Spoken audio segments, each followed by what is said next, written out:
All right, we're talking to Vergil Ortiz. August 14th, big fight, man. You got the Mean Machine. Would you say that this is your biggest test yet? Oh yeah, by far, yeah. This is gonna be the toughest fight of my career. And it seems like you say that every time. You know, when the last couple of fights, it just keeps getting bigger and bigger and bigger. What is it that you see in this guy, Mean Machine, that you haven't seen in your other opponents? This guy, you know, he's a two-time Olympian. He has a good amateur resume on him. He's very strong. He's a very durable fighter. You know, he's just one of those fighters that's just gonna keep going forward no matter how hard you hit him. He's fought Crawford. He did pretty good against Crawford, you know. Yeah. So I mean, that in itself is a pretty good standpoint right there. But yeah, I know he's gonna come to win. He's hard hitting. You're hard hitting as well. You know what I'm saying? So he is a lot older than you, more experience. You know what I'm saying? Yeah. And this is something that you've already done before with, of course, Vargas. You got Mauricio Herrera. You know what I'm saying? So, so I think this is something that I know that it's going to probably help you. I don't know if it's going to help him. You know, if I don't want to move too forward here, but right after your fight with Maurice, you said you were ready for a world champion. You know, a challenger like Crawford. Yeah. Would you say the same thing, even after this fight, if you're successful? Yeah, definitely. I think after this fight, you know, if I get the win, it just proves even more that I'm ready for this fight. You know, hypothetically, let's say if I beat him better than Crawford did, you know, I don't get stunned. I get a spectacular knockout, then he has no reason to say no. Gotcha. When you were at the fight in Fort Worth. You know, it seems like the crowds are getting bigger, the fan base is getting bigger, in particular in the Metroplex. And man, when you got out in Fort Worth against Maurice Hooker, the crowd would just went crazy for you. How do you feel about fighting in Frisco, Texas, the practice facility of the world? Probably you can arguably say that it's the #1 franchise in the world, the Dallas Cowboys. How do you feel about that? Oh, you know, it feels great. I actually fought there for my 6th fight, actually. Okay. But I fought outside. So this time, I'm pretty sure we're going to be fighting inside this time. But yeah, I love fighting in the Cowboys facilities. You know, I grew up supporting them. You know, I still support them. They're the hometown team. They're America's team, you know. Yeah. A lot of people know who the Dallas Cowboys are. And it feels great just even being able to headline an event there. So I understand that you know, I saw on your social media that it looks like there's going to be a video game that they want you featured in it. I mean, that feels cool, you know. I mean, I grew up playing Fight Night round 3. I've been you know, I fought against my promoter. I was in the career mode, and I thought that was pretty cool. So seeing myself in a video game like that is. So now you're going to play it, and you're going to be playing yourself, right? Yeah. Of course, right? I'll be playing with myself. Yes. Okay, I don't know how that's put right there, but that's all right, man. You know, we know the struggles. You know, Vergil, your dad, you know, he's pretty much has been well documented that the struggles that you guys have had financially to sacrifice what you guys are doing. And now that you guys, not to say that you are making the Canelo money, but you're making a lot more money than anyone your age. If you don't mind letting us know, what have you done with that money? I would say the biggest purchase, not the biggest purchase necessarily, but the first purchase that I made that was kind of big was my Mustang, the blue and white one. Okay. That's probably one of my favorite things I've ever bought with my money. You know, to me that shows that. That's my hard work. Tangible though. Like, you know, I can touch it. That you can see. I'm proud of it. I've bought a house. We bought my dad a house in Grand Prairie as well. You know, we're gonna build a gym back there. That's awesome. So yeah, right now we're just doing like investment stuff right now. Good. I don't care about bling or anything like that. So you won't be seeing me right now. Somebody said that they spotted you at Dallas Gentlemen's strip club on Northwest Highway. Is that false? Oh, that's false. Okay, just want to make sure. Brother. Your twin brother. All right. So, you know, do you ever get like an ex-girlfriend that you had a crush on, you know, or a girl that you had a crush on when you were a freshman in Grand Prairie and she didn't want to talk to you? She wanted to talk to the guy that had the brand new Jordans. And now does she ever try to hook up with you on Instagram and say, hey, what's up now, baby? Okay, that's a bad impersonation, but yeah. I mean, I've had some similar situations come up like that. Not exactly like that, but I mean, it's come up before. Do you ever get hot and bothered and hot? No. No, okay, very good. I'm just saying, you know, you're 23 years old, you know, you work out, you know, like crazy, you know what I'm saying? So you're in the best shape, you know. A lot of people say that when you're a boxer, you have to hold yourself, retain yourself from any type of sexual intercourse. What is your take on that? Well, I don't have to worry about that because I'm here all the time. So, yeah. Very good, very good, very good. What happens, like, let's say that when you go out and you go out and get something to eat, and you see a girl with a big booty, what happens then? Well, I'm not gonna lie, I don't have a whole lot of confidence. I'm not gonna go up there and just talk to her. You don't have a whole lot of confidence? I don't have game like that, you know. I change like, hey, yo, what's up? You know, I'm on TV, you know. All you gotta do what do I say? Just take off your shirt in that public area and say, look at these abs. You know what I'm saying? I'm just not that type of guy. I'm not that type of guy. I know you're not. Yeah. And that's why we love you, man. You keep it humble, you know what I'm saying? You keep it humble like that. Yeah.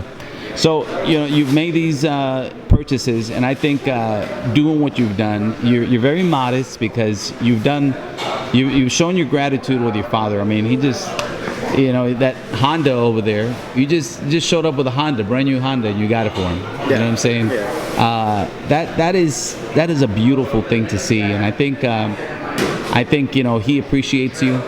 But at the same time, you know, I saw some of the sparring that we can't show, you know what I'm saying, because of the next fight. And, you know, he was getting on to you. And I seen that was like the trainer side, you know.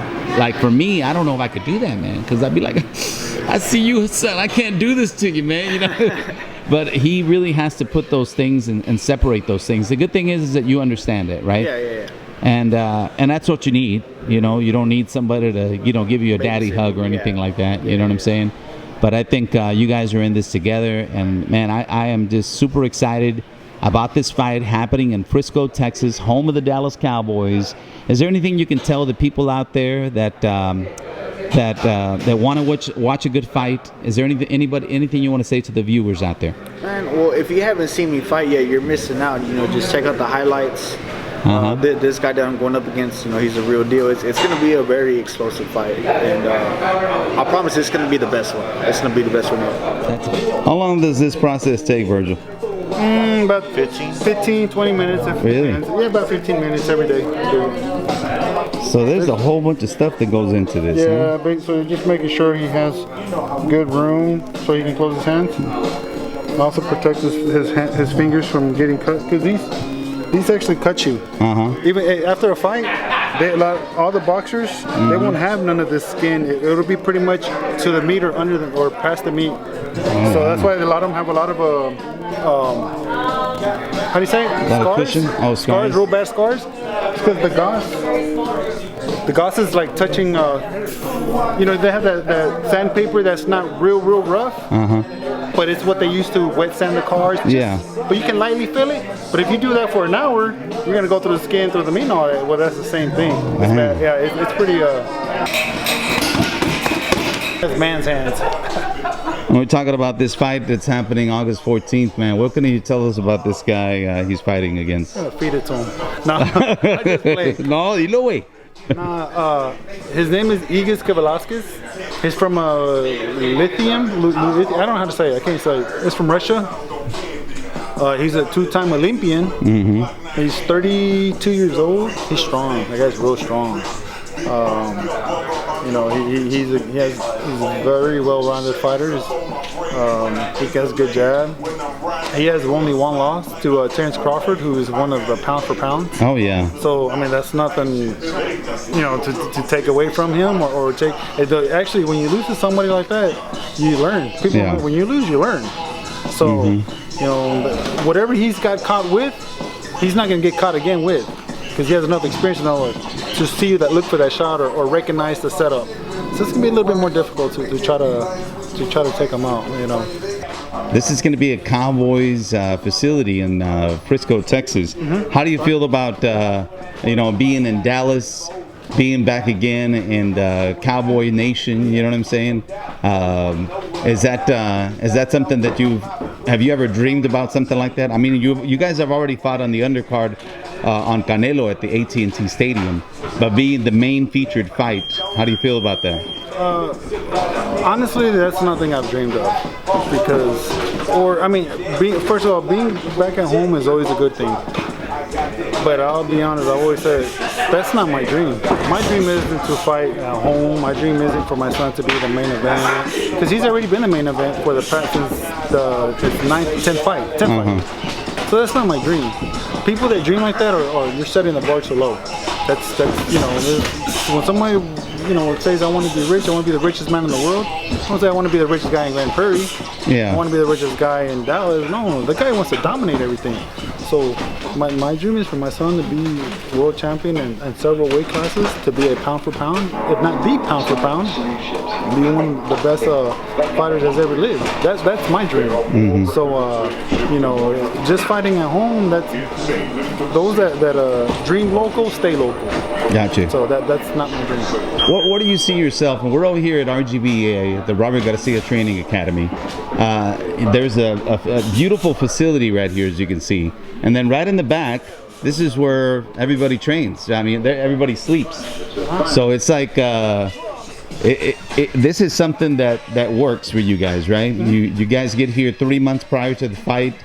Like you guys, you pretty much eat, sleep, and shit boxing. Yeah, pretty much. So, I mean, we stay at the camp house there, and we just walk to the back and train here, and that's pretty much what we do every day. Is this something that you see yourself doing in the future?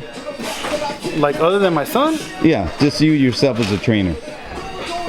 I don't know. Because there is news that supposedly you bought yourself about an acre or two somewhere in Grand Prairie. Yeah, I did. I might. For my son, I'm going to be doing it. Yeah. We have some kids that are coming up that are from our old gym, from the girls' boxing gym, that went to Irving Powell together. It's our foundation, which is there's a few of us dads that stick together. All those same kids have been trained pretty much by Hector and Carlos.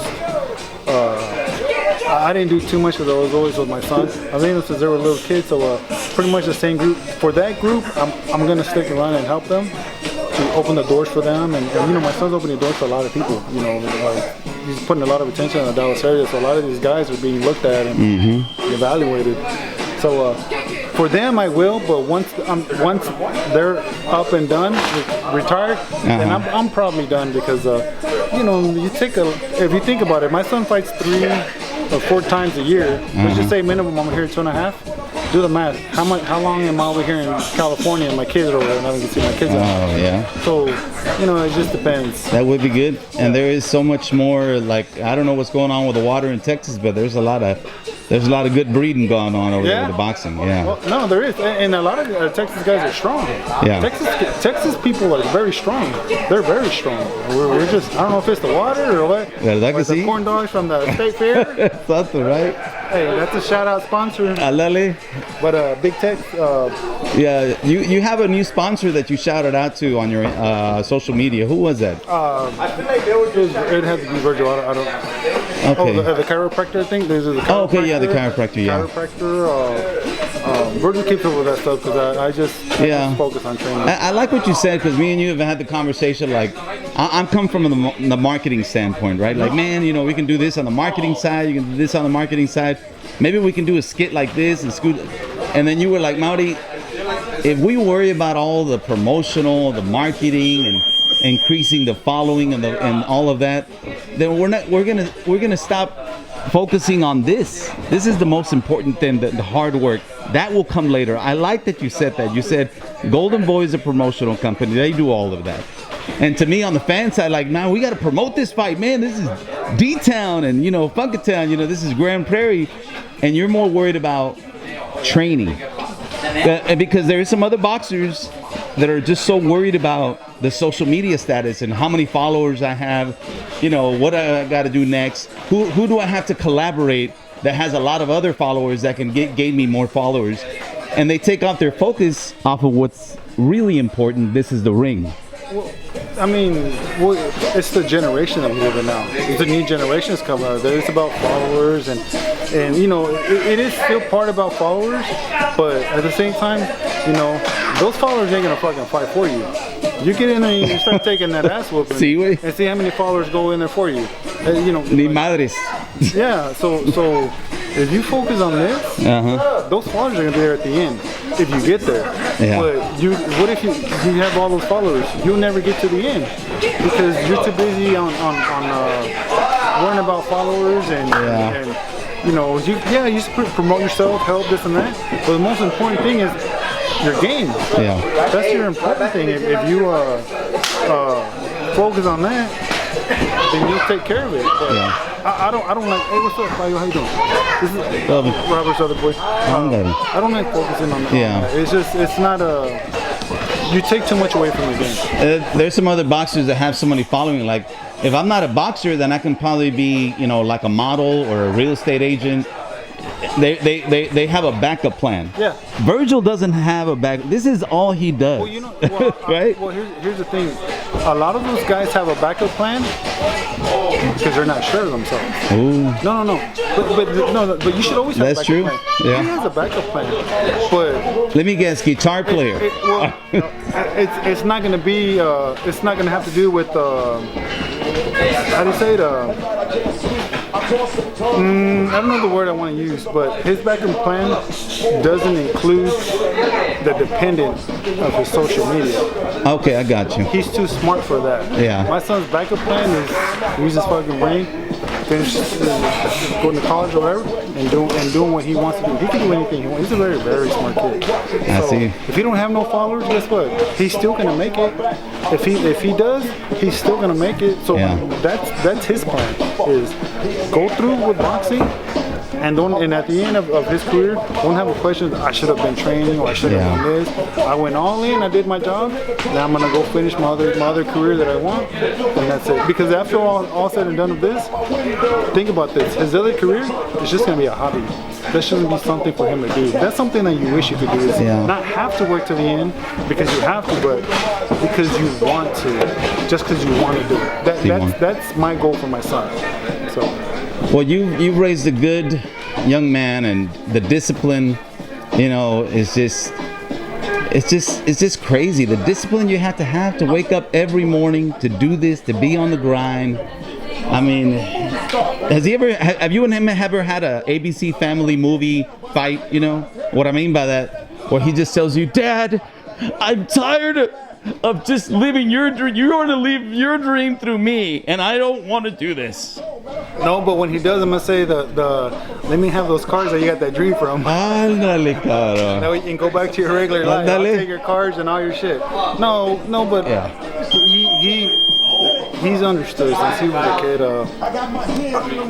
Whenever I push him hard, even if I get on him for stuff that's small, because it's not big stuff that I get on him about. It's small stuff, but just very tiny stuff, because that's what separates a world champion and a mega star from everybody. It's the smaller stuff. I always tell them, look, I'm not doing it because I like being an asshole. Hold on, he's taking off his shirt. Okay, no, it's good. Because I like being an asshole or anything. So this is why I said, because if I don't do that to you, and school you and show you, then technically I'm an asshole for not caring and showing you. How can I say? It's like, how can I show you and tell you and want you to be the best when I'm not giving you all the tools? And then I expect you to make it. I figure it out yourself. You can't. You have to give them all the tools. And you can say, well, fuck, I did everything, this and that. It just didn't happen. But if you don't do it, then you don't. That's your fault. Well, I know you got some. He's gonna do some sparring right now, so we're gonna talk to Hector, talk to Rob. So we got a lot to get to. Yeah. One last thing, man. What is going on with all the Photoshop pictures you have? I mean, I'm a gangster, brother. Right. Come on, man. I mean, we're looking at these right now. They go, I got a good one with some guy like that. But see, wait. I mean, this is an old skit I did on DMX TV back in the day, and that's a character that I've retired, but you brought it back to life. Oh, I love that one. No, wait, no, it's that. You know, that's one of the reasons I'm very, very good at coaching. Is my meme game. I'm gonna tell you why. Because if I take a picture of anybody right now, I can put them on a lot of scenes. That's me. Yeah. Right ahead. Oh, here. I can do probably like 10 right now. Just if you. I gotta watch how I stand in front of you. But that's the same thing in boxing. Like, if I can see when the guy does a certain move, I can see certain things that Vergil should do or look out for, or what he's looking for. Yeah. Just like you know what I'm saying? Like a bunch of different scenarios, and that helps me. And I think that's why I'm so good at the main thing, because my vision is like bam, bam. Well, good luck on this fight, man. Is there anything you want to tell the Dallas-Fort Worth people? Anybody out there watching? This is going to be a huge fight. You know what I'm saying? What do you want to tell the people out there? Usually my message is always the same. It's usually the same. Take care of your kids. Be around your kids. Show them, stuff that you wish somebody showed you. If you want to go to the fight, I'd recommend go to the fight. It's not only because it's going to be a good show because my son is, but it'll show you an example of what father and sons and parents and their kids can accomplish and do. People, you hear this all the time. People say that, they come out of nowhere, and a lot of people say, some people have that mind, and they actually don't come from there. It's just them. They're too busy spending their shit on shit that they shouldn't be spending on, right? Like drinking, partying. If you don't have money after that, that's because you're just, But we come from nothing. We had to work our way to get here. And to get here is a big struggle. But you got to keep the course. And if you really believe in something, you got to go through it. You have to. If you don't, you'll never know. All right, that kind of wraps it up right there. This is some up and coming video of Hector Beltran Jr. As you know, his father is also part of Team Ortiz, Hector Beltran Sr., and he does his first interview with us. So make sure you check that out on the next video. We'd like to thank Vergil Jr. and Vergil Ortiz Sr. for their hospitality in Riverside, Califas. Nunca me llevaron a los Mexican sushi, but that's all right. En la próxima, ahí estamos.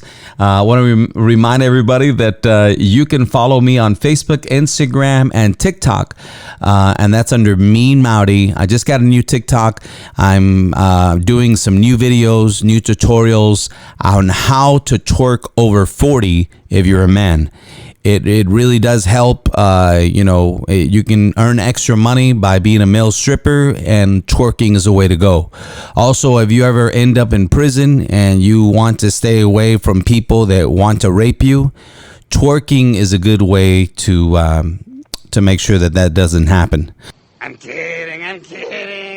And most of all, you can subscribe to this channel so you can be up to date on all of the sports that are going on, and you get a notification as soon as I get something in. So thank you so much. And of course, last but not least, I'd like to thank my sponsor, Alleviate.